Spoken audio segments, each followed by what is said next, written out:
আসসালামু আলাইকুম। প্রথমে ক্ষমা চেয়ে নিচ্ছি, অনেকদিন ধরে ভিডিও দিতে পারছি না, কারণ আমাদের অনেকগুলো ফুল সেট আপ ট্যাঙ্কের অর্ডার পেন্ডিংয়ে ছিল। ওগুলো আমরা আস্তে আস্তে ক্লিয়ার করে ফেলেছি। এখানে একটা ট্যাঙ্ক দেখতে পাচ্ছেন, এটাও একটি ফুল সেট আপ ট্যাঙ্কের অর্ডার ছিল। আমরা যতটা পারি যতটা সুন্দর করে পসিবল ট্যাঙ্কটা করেছি।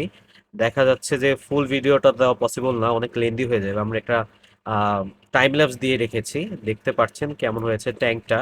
এই টাইপের ট্যাঙ্কের কারোর প্রয়োজন পড়লে আমাদের সাথে যোগাযোগ করতে পারেন। একটা কথা আগে থেকে সতর্কতা দিয়ে রাখি, এই টাইপের ট্যাঙ্ক করতে গেলে খুবই ভালো পরিমাণে একটা বাজেটের প্রয়োজন হয়। কেননা আমরা চেষ্টা করি সব ভালো ভালো প্রোডাক্ট দিয়ে ট্যাঙ্কগুলো করতে, যেন কাস্টমারের পরবর্তীতে হ্যাসেল না হয়। আপনাদের কারো এমন এই টাইপের ট্যাঙ্কের প্রয়োজন পড়লে বা এই স্কেপের প্রয়োজন পড়লে আমাদের সাথে যোগাযোগ করতে পারেন। আমাদের সব location Mirpur 6, block 1, lane 1, house 37/3। Tank delivery দেওয়ার পর আমরা দেখা যায় কাস্টমারদের মেইনটেনেন্সের সুবিধাটাও দিয়ে থাকি। সেক্ষেত্রে আমাদের কিছু প্যাকেজ আছে, কাস্টমার চাইলে সেই প্যাকেজগুলো থেকে কোনো একটা প্যাকেজ নিতে পারে, যে আমরা মান্থলি একবার দুইবার বা তিনবার যে মেইনটেনেন্স করে দিয়ে আসবো, সেটাও আমাদের কাছে পাবে। সবাই ভালো থাকবেন। আসসালামু আলাইকুম।